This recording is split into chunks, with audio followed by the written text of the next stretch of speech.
오늘 이 시간 주일 2부 강단 말씀을 통하여서 우리 성도님들 안에 망대의 기도를 시작하는 전 성도님들 되길 바라겠습니다.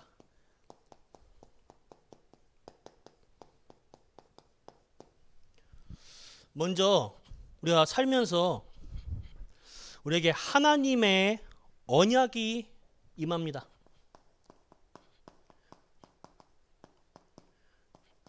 사람마다 내게 주시는 하나님의 은혜는 달라요. 그리고 그 내게 하나님의 말씀이 언약이 임합니다. 그런데 문제는 살면서 나의 삶의 현실, 이 상황이라는 문제가 생겨요. 예를 들어 하나님께서 아브라함을 분명히 창세기 12장에 복의 근원으로 부르셨습니다. 분명히 약속하셨어요. 네 씨로 말미암아 열방이 살 것이다. 네로 인해서 전 세계 복음화 할 거야. 복의 근원으로 부르셨고 분명히 아브라함은 할아버지고 아내도 할머니예요. 솔직히 생리학적으로 자녀를 출산한다는 것 자체가 말이 안 됩니다. 그런 상황 속에서 하나님께서 이 약속의 말씀을 주셨습니다. 근데 아브라함은 믿지 않았어요. 현실과 상황 앞에서 믿지 않아서 조카 롯을 몰래 후계자로 생각하는 이런 불신앙도 하고요. 여종 하가를 취하여 이스마엘을 낳아서 그 이스마엘이 무슬림의 시조입니다. 오늘날까지도 무슬림과 믿는 우리와 전쟁이 일어나고 있어요. 얼마나 무섭습니까? 갑자기 예배 중에 폭탄 테러 일으키고 그런다고 생각해 보세요. 얼마나 끔찍합니까? 그런 아브라함에게 이삭을 말씀 그대로 성취되고 받고 이삭을 하나님께서 바치라고 하셔요. 그때 그 전까지는 현실과 상황 앞에 흔들리던 아브라함이었지만 딱 그때 결단합니다. 하나님 앞에. 아브라함 말고 야곱 또한 그래요. 야곱이 분명히 어머니의 태중에 있을 때 하나님의 말씀 언약이 임합니다. 큰 자가 작은 자를 섬기게 될 것이다. 근데 야곱은 그 사실을 믿지 않았어요. 그러니까 형 에서를 속여서 팥죽 한 그릇에 장자권을 사고 또 에서 형이 심부름 나간 사이 사냥 나간 사이에 아버지 이삭을 속여서 장자의 축복을 받습니다. 그 당시에 장자의 축복을 받는다 하면 단순히 그냥 영적인 그 축복을 다 얻는 것만 있는 게 아니라 그 아버지의 모든 재산까지도 받는 거예요. 에서가 분노해서 이제 야곱을 죽이려고 하죠. 도망다니다가 야곱이 자기보다 더한 그 외삼촌 라반을 만나서 엄청 고생하지 않습니까? 그런데 만약 야곱이 굳이 팥죽으로 속이지 않고 만약 형인 에서가 장자의 축복을 받았더라도 하나님의 약속은 변함이 없습니다. 큰 자가 작은 자를 섬긴다는 그 약속 그대로 하나님의 영적 주권과 축복은 야곱에게 그대로 돌아가요. 근데 야곱은 그걸 못 믿으니 현실 앞에 계산하고 또 그대로 그걸 실행하다가 많은 실수를 반복하게 되죠. 하나님의 말씀은 분명하게 그 언약은 1.1획도 변함이 없습니다. 하나님의 말씀을 우리 머리로 이해하면 안 돼요. 하나님의 말씀이니까 그 말씀 그 자체로 믿어야 됩니다. 만약 하나님의 말씀 언약이 있는데 내 상황과 현실 앞에는 맞지 않는단 말이에요. 그렇다면 하나님이 틀린 겁니까? 내가 틀린 겁니까? 하나님은 변함없습니다. 하나님이 유일하게 못하시는 게 거짓말이에요. 하나님의 말씀은 분명하게 성취됩니다. 그렇다면 내가 틀린 거예요. 그러면 내가 버텨야 됩니까? 하나님 양보 못해요. 하나님이 바뀌세요. 이래야 됩니까? 아니에요. 나를 바꿔야 돼요. 하나님의 말씀은 문제 없습니다. 내 상황 속에서 내 경험, 지식, 내 생각, 내가 틀린 거예요. 하나님께 질문하시고 인정하시고 복음으로 나를 바꿔내셔야 됩니다. 그 도전을 하시길 바랍니다. 그래서 하나님의 언약은 은혜 받는 것에 끝나는 것이 아니라 삶에서 적용하고 실천해야 됩니다. 강단의 말씀에서 내게 하나님의 음성이 언약이 딱 떨어지면 은혜 받는 수준에서 끝나는 게 아니라 이것을 우리가 삶에서 실천하고 적용하고 내 것으로 만들어야 돼요. 강단을 통하여서 제가 요리를 좋아하니까 예를 들어서 강단에서 영적으로 이제 막 스테이크 막 이런 고급 음식들이 막 만들어져요. 그러면 떠먹는 건 내가 해야 되는 거예요. 하나님 만들어 주기까지만 하고 식당에서 그러잖아요. 식당 가면 음식은 나오기만 하고 만들어 주기만 하고 그걸 숟가락 떠먹는 건 내가 해야 되는 거예요. 야고보서에 그러죠. 행함이 없는 믿음은 믿음이 아니다. 말씀을 우리가 은혜 받는 게 아니라 실제로 우리가 적용하고 실천하고 행해야 내 것이 됩니다. 머릿속에서 머무른 일시적인 생각 또는 감정, 일시적인 뭔가 뜨거운 게 아니라 그렇잖아요. 수련회 같은 데 가면 그렇잖아요. 은혜 받고 막 가슴이 부풀어 오르다가 수련회 끝나고 집에 오면 하루, 이틀, 3일 지나면 이게 식어요. 감동이. 그러면 무엇을 우리가 붙잡아야 되냐? 내 감정, 내 생각, 이 뜨거운 내 그 느낌이 아니라 말씀 속에서 언약을 붙잡아야 됩니다. 우리의 신앙은 말씀 중심의 신앙생활이 돼야 돼요. 그리고 말씀 속에 내게 주시는 언약을 붙잡고 실천하고 적용하시길 바랍니다. 하나님 앞에서 언약의 흐름 속에 함께할 것을 찾아 행하는 것이 하나님께 인정받는 것이에요. 오늘 본문 말씀의 데살로니가 교회는 전도자 바울이 가장 핍박받은 현장이에요. 전도한다고 이 전도 운동을 막으려고 유대인들이 이제 깡패들까지 동원한 현장이 데살로니가 현장입니다. 이때 가장 큰 응답을 받았죠. 데살로니가 교회가 세워지는데 이 데살로니가 교회는 성령의 역사, 성령의 능력과 큰 확신, 성령의 열매, 그리고 모든 믿는 사람들의 본이 되는 교회가 데살로니가 교회입니다. 칭찬을 엄청 많이 받았어요. 그런데 문제는 어김없이 데살로니가 교회 내에도 다른 복음이 들어옵니다. 복음 외에도 다른 것으로 구원받을 수 있다. 이 미혹되는 거예요. 이제 예수님의 재림에 대해서 또 이제 잘못된 잘못된 교훈과 말과 이런 것들이 들어온 거예요. 성경을 가지고 하나님 말씀으로 속이는 거예요. 우리가 복음화가 안 되어 있으면 사람의 말에, 사람의 교훈에, 경험과 그 상황에 쉽게 끌려가요. 현실과 상황 앞에 쉽게 타협을 합니다. 하나님 앞에서 언약의 흐름을 찾아내고 현실과 상황 앞에 인간적인 생각, 계산이 아닌 내게 주신 언약을 확인하고 확신하고 붙잡고 누리시길 바랍니다. 우리가 그러면 이번 주 붙잡아야 할 게 무엇이냐? 393의 축복을 누려야 되는데 첫 번째로 성삼위 하나님, 성삼위 하나님, 망대의 기도를 하라 했을 때는 복음적 규모 있는 삶, 복음의 말씀의 흐름을 아는 삶을 사는 것이죠. 오늘 본문 말씀의 1절에 주의 말씀이 너희 가운데에서 같이 퍼져나가, 주의 말씀을 전파하라고 하죠. 우리의 기도 첫 번째가 우리의 생각이 말씀화 되어야 됩니다.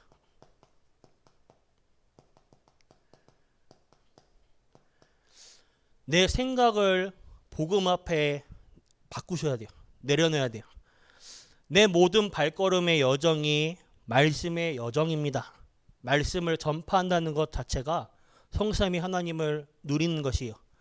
오늘 2절과 3절에 데살로니가 교회 안에 복음의 방해자들, 악한 자들이 있었습니다. 이 사람들이 혼미하게 하는 거예요. 근데 이 뒤에 보면 영적 흐름의 배경이 눈에 안 보이는 사단의 존재가 분명히 있죠. 어제도 이제 제 친구와 이제 오랜 친구와 통화를 하는데 이 친구가 잠깐 방황을 했어요. 방황을 하다가 한국의 많은 큰 교회들, 대형 교회들을 돌아다녀 봤습니다. 대형 교회가 기준이 뭐냐면 제적이 아니라 주일날 출석하는 인원들이 5,000명 이상이 대형 교회예요. 돌아다니면서 왜 우리 교단에만 복음이 있다고 하냐? 그건 아니라 생각한다는 이제 그 생각에 다 돌아다녀 보고 이렇게 확인을 해봤는데 그 새가족반 교육까지 받아보고 했는데 뭐라 말하냐면 야, 그 우리랑 똑같은 구원의 길 쓰더라 이렇게 말하더라고요. 제가 그랬어요. 그러겠지. 자료는 우리 거 뺏어다가 베껴다가 쓰겠지. 근데 우리 거라 말을 안 하고 근데 뭐라 말하냐면 사단의 존재만 쏙 빼고 얘기한대요. 사단만 쏙 빼고 얘기하더라도 그건 좀 충격이네. 제가 그랬어요. 사단의 존재는 반드시 존재합니다. 눈에 보이지 않는 이 흑암의 역사가 반드시 역사예요. 성경 안에 어디 뭐 귀신이 있냐고 하냐? 귀신이 어디 있다고 하냐? 예수님의 모든 사역, 바울의 전도운동 사역 보면 있어요. 존재합니다. 사단이 지금 존재해요. 이 사단이 현실 앞에 우리 현장에 가면 우리가 언약에 집중하다기보다는 상황 속에 우리가 현실 앞에 미혹을 하게 만듭니다. 사단이 두려워하는 건 딱 하나밖에 없어요. 오직 복음. 그렇기 때문에 우리가 오직 복음만 못하게 방해해요. 사단은 그렇기 때문에 심플합니다. 그리스도만 모르게 해요. 우리에게. 왜냐? 그리스도만이 하나님 떠난 문제, 죄의 문제, 지옥의 운명사주팔자를 완전히 끝내버릴 수 있어요. 그리스도 아니면 안 됩니다. 그렇기 때문에 그리스도만 못 누리게 방해해요. 우리가 예수 그리스도의 이름으로 지구상에 유일하게 사단의 권세를 박살내신 예수 그리스도 이름으로 사탄의 권세를 결박하는 거예요. 내게 있어서 하나님 떠난 이 상태, 영적으로 내 상태가 오직 복음이 아닐 때에 그때 드러나는 문제가 내게도 그 가정과 가문에 내가 자라오면서 환경과 또 상황과 내 상처 속에서 불신자 6가지 상태가 나도 모르게 올라와요. 근데 그게 문제가 아니라 그 드러난 문제가 올 수밖에 없는 더 큰 문제가 문제예요. 하나님 떠난 상태. 그래서 그것을 요한복음 19장 30절에 다 끝냈다. 다 이루신 그리스도 붙잡고 이겨야 돼요. 그리스도 붙잡고 그 권세를 꺾으신 그리스도 붙잡고 우리가 사단의 권세를 결박해야 됩니다. 4절과 5절을 보시면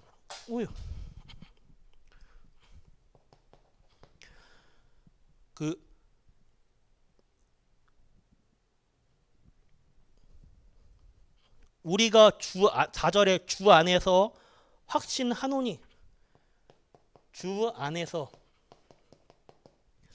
우리의 영적 현 주소는 어디냐? 그리스도 안에 있습니다. 138의 언약 붙잡고 393의 보좌의 배경이 우리의 배경이에요. 그리스도 안에 있음을 늘 확신하고 성삼위 하나님을 누리는 망대의 기도를 시작하시길 바랍니다. 우리의 삶이 보좌의 배경을 누리는 삶이 돼야 돼요.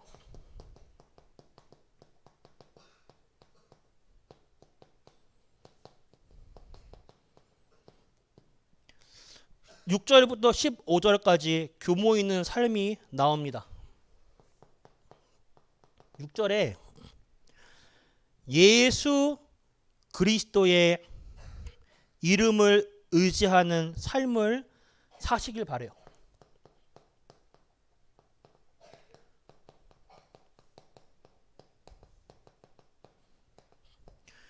우리의 배경은 예수 그리스도의 이름으로만 움직입니다. 인생 근본 문제를 해결하신 유일성의 복음, 이거는 주문처럼 외우는 것이 아니에요. 정확한 확신입니다. 우리에게 구원의 확신은 어떻게 할까요? 구원과 구원의 확신은 같은 말일까요? 다른 말이에요.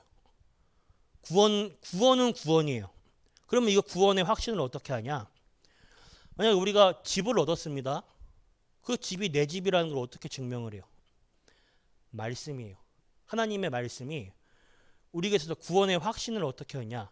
하나님의 말씀을 통해 얻습니다. 말씀 중심의 신앙생활 속에서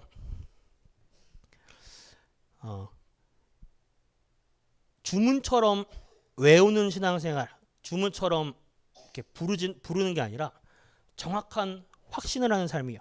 모든 상황 가운데 하나님의 절대 주권을 믿는 믿음으로 하시길 바랍니다. 7절에서 10절 복음의 규모에 대해서 나옵니다. 일하기 싫어하는 사람은 먹지도 말라. 맞는 말이죠. 하지만 더 깊이 들어가면 신명기서 10장 12절에서 22절에 우리의 모든 삶이 언약을 확인하는 삶이 되어야 하고 내 주장이 아닌 하나님이 허락하신 모든 것을 충성히 대해 사는 삶을 살아야 됩니다. 오늘 본문의 말씀은 바울이 데살로니가 교회에서 요청하는 것이에요. 뭘 요구하냐? 우리가 하나님을 경외하는 것을 원하십니다. 모든 일 앞에 하나님을 인정하시고 모시고 함께 살아가시길 바래요. 그래서 우리의 수고는 창세기 3장의 노동이 아니라 창세기 1장 28절에 우리에게 원래 주신 축복이에요. 생육하고 번성하여 모든 것을 다스리고 누리는 축복이 되어야 됩니다. 창세기 1장 27절 하나님의 형상을 회복하는 가운데 말씀으로 28절 이걸 누리는 그 축복을 누리시길 바래요. 우리의 삶이 하나님께 어떻게 그걸 누리시냐? 예배하는 삶 되시길 바랍니다. 하나님을 경외하는 삶. 11절에서 13절에 낙심하지 말고 끝까지 하라. 누가 하든 안 하든 인정하든 안 하든 하나님 앞에서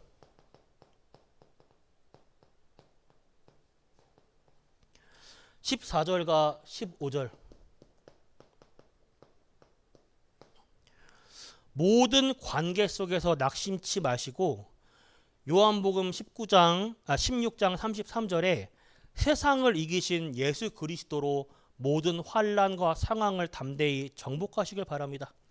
그래서 보좌의 배경을 누리는 망대의 기도를 시작하시길 바래요.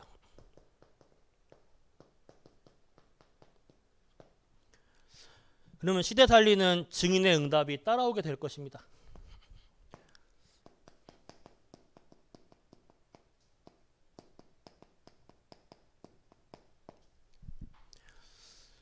(16절에) 평강의 주께서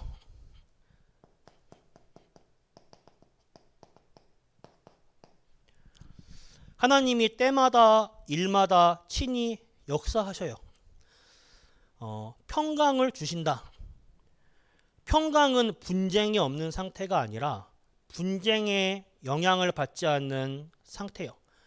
하나님의 평강입니다.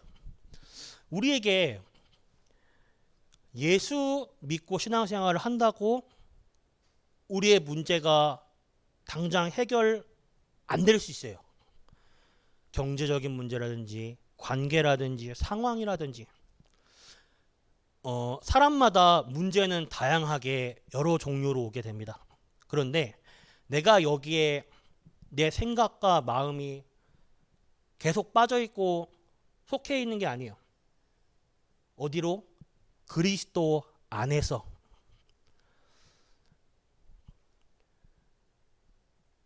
우리의 현 주소,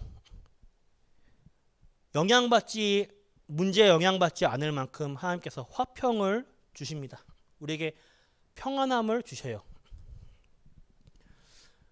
문제나 우리에게 있어서 뭔가 현실과 상황은 해결된 게 아니지만 여기에 영향받지 않을 정도의 하나님께서 위에서 주시는 평안함, 힘을 주십니다.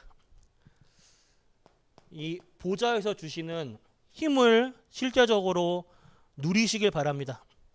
나와 하나님과 사이에서 하나님께서 내게 주시는 보좌의 힘, 이것은 누가 갈라놓을 수가 없어요. 아무도 그것을 떼어낼 수 없습니다. 16절에 계속해서 너희 모든 사람과 함께 하시기를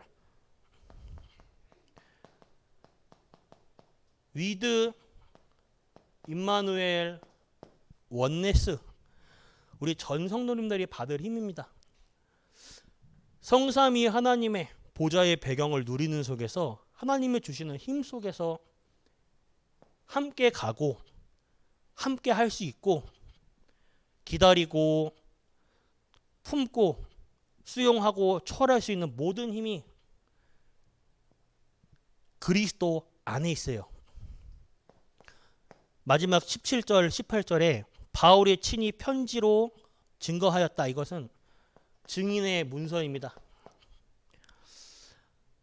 하나님의 말씀 성취될 증거이며 오늘날 이것이 우리에게 은혜로 임하고 있죠. 우리의 삶 속에서 하나님께서 이 힘을 누리고 있다면 우리의 삶이 증인의 삶이 되는 거예요. 결론입니다. 우리의 역할이 무엇이냐?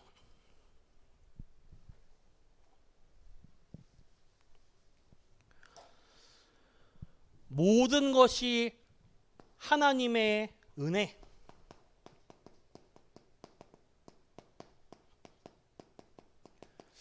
(393) 의 축복이 사실은 그냥 딱 한마디로 요약하면 신분과 권세예요. 누구에게 있습니까? 불신자들에게 있습니까? 하나님 자녀에게 있어요. 우리가 그냥 하나님 자녀가 돼서 운명이 바뀌었다, 하나님 자녀가 됐다 했을 때는 그냥 그런가 보다 생각하는데 이게 눈에 보이지 않는 어마어마한 축복입니다. 우리가 복에 대한 기준도 뭔가 로또 복권이 당첨되고 뭐 일이 잘 풀리고 막 회사가 막 대기업에 취업되고 막 이런 게 아니라 분명히 산상수훈에서 예수님께서 복의 기준에 대해서 뒤바꿔요. 니들이 생각하는 복이 복 아니야. 말씀하시면 진짜 복을 말씀하시죠. 내 인생의 배경이, 영원한 배경이 마귀의 손에 있는 게 아니라 하나님의 손 안에 있다는 것 자체, 그게 최고의 복 중의 복입니다. 하나님 자녀가 됐다는 것 자체가 엄청 큰 축복이에요. 우리가 생활 속에서, 현실 속에서 이 축복을 무뎌지게 누리니까 그냥 상실하고 살던가, 아니면 너무 종교생활로 이제 복음을 놓치니까 종교생활로 이걸 놓치는 거예요. 393의 모든 축복, 하나님 자녀의 신분과 권세, 최고의 축복입니다. 그 신분과 권세, 하나님 자녀의 축복이 우리가 노력과 우리 공로로 얻습니까? 아니요. 전적으로 무조건적인 하나님의 은혜로 우리가 얻은 거예요. 우리가 뭔가 자격이 돼가지고 하나님 자녀의 그 권세를, 그러니까 뭔가 자격이 돼서 우리가 구원받았습니까? 만약에 뭐 조건이 필요하다, 자격이 필요하다, 뭐 중세시대 면죄부처럼, 그럼 뭔가 조건이 있다고 하면 힘들어요. 그런데 하나님은 아무 조건 없이 무조건적으로 우리를 선택하시고 불러주시고 하나님의 자녀로 삼아줬어요. 절대적인 하나님의 은혜입니다. 아니, 망할래야 완전히 망해버린 망했다는 표현이 뭐 0.1%의 가능성도 없는 그 망함이에요. 완전히 영적으로 말하면 영이 완전히 죽어버렸는데 하나님의 형상이 완전 죽어버린 시체예요.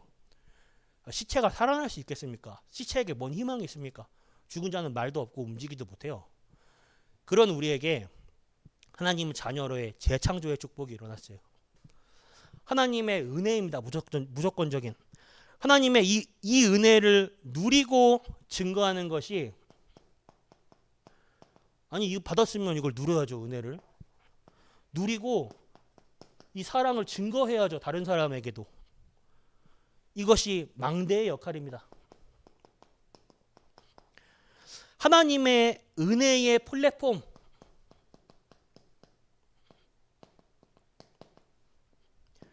이 은혜를 풍성히 누리고, 우리 성도님들이 어쩔 때 가장 이 설렙니까? 막 여행 갈 때, 또는 뭐 이성 친구를 만날 데이트할 때, 아니면 뭐 통장에 뭐 월급이 들어올 때 뭐 그때 행복합니까? 막 로또 복권이 막 당첨됐다거나 막 그때 행복하겠죠. 근데 진짜 참 행복이 어디서 와야 됩니까? 홀로 있는 시간에 하나님을 바라볼 때 그때 설렙니까? 혹시 힘이 되고 너무 기쁘고 행복합니까? 그 시간에 우리가 회복해야 돼요. 이 은혜를 누리고 다른 사람에게 전달할 수 있다는 것은 그 은혜의 내용을 가진다네요. 내용을 가지고 누리고 있으면 전달할 수 있어요. 어떻게? 은혜를 나타내는 파수망대. 당연히 이게 증거되고 내 삶 자체가 증인의 삶이에요. 이런 자랑을 해서 죄송합니다. 이런 자랑을. 우리 이번 주에도 화요일 날 기도해야 한다고 저희 구역에서 모여서 함께 이제 포럼을 하시는데, 뭐라 말씀하시냐면, 우리 구역에서 제일 막내 집사님께서 이 예배 드리고 기도하는 게 너무 행복하니까 자기가 완전히 달라지는 거야. 180도 달라지니까 주변에서 그 가족들이 물어봐요. 야, 너 너무 변했는데 비결이 뭐냐? 네가 뭐 때문에 행복하고 그 이유가 뭐냐? 주변에 궁금해하는 거예요. 막 사람이 달라지니까 뭐라 말하시냐? 나는 이 예수 믿는 거로 너무 행복하다. 이 은혜가 너무 감격스럽고 행복하다. 주위 사람들이 가족들이 보고 하는 거예요. 뭐라 느낍니까? 예수 믿는 사람 다르구나. 나도 예수 믿고 싶다. 그렇지 않겠어요? 은혜를 가지고 있고 은혜를 누리면 은혜를 전달할 수 있는 거예요. 파수망대의 역할. 이 은혜를 지속적으로 내가 혼자 있을 때에 하나님과 소통하는 거 안테나예요. 이 은혜를 하나님과 소통하는 가운데 이 비밀이 있으면 하나님과 소통하고 이 은혜를 다른 사람에게도, 그리고 모든 상황에도, 모든 일 속에도 소통할 수 있는 거예요. 함께 갈 수 있는 거예요. 결국 이게 뭐냐? 망대입니다. 이 역할을 하는 것이 망대의 역할이요 기도입니다. 우리의 기도가 별거 아니라고요? 아니에요. 기도할 때 눈에 보이지 않는 영적 역사가 일어납니다. 시공간을 초월하는 성삼위 하나님의 보좌의 능력이 임해요. 불신자들의 기도는 그냥 중언부언하고 그냥 주술 같은 주문 같은 그냥 아무 의미 없는 기도인데, 하나님 자녀의 기도는 어마어마해요. 내가 뭐 기도한다고 달라져? 나는 그렇게 생각할지라도 눈에 보이지 않는 어마어마한 역사가 일어납니다. 망대의 기도를 시작하시길 바래요. 복음과 현실이 다르다? 전혀 그러지 않아요. 복음화의 응답을 누리시길 바랍니다. 내가 있는 그곳에 하나님 바라보며 하나님 주시는 최고의 은혜를 누리는 가운데 내 삶 속에, 가정에, 내 직장과 지역 모든 현장에 망대의 역할을 하는 망대의 기도를 시작하시길 바랍니다. 기도하겠습니다. 하나님 아버지 감사합니다. 우리를 부르신 하나님이 하나님의 언약을 제대로 회복하는 전 성도님들 되게 하여 주시옵소서. 오늘 우리 전 성도님들이 내게 주시는 하나님의 언약을 정확히 붙잡는 시간 되게 하여 주시옵소서. 내 안에 망대를 세우는 하나님의 절대 망대를 세우도록 역사하여 내 인생 가장 중요한 시간표 되게 하여 주시옵시고, 오늘부터 망대의 기도를 시작하는 가운데 내게 주신 하나님의 최고의 은혜, 이 오직 복음만을 붙잡고 누리며 모든 상황에 적용하는 전 성도님들 될 수 있도록 하여 주시옵소서. 살아계신 예수 그리스도 이름으로 기도드렸습니다. 아멘.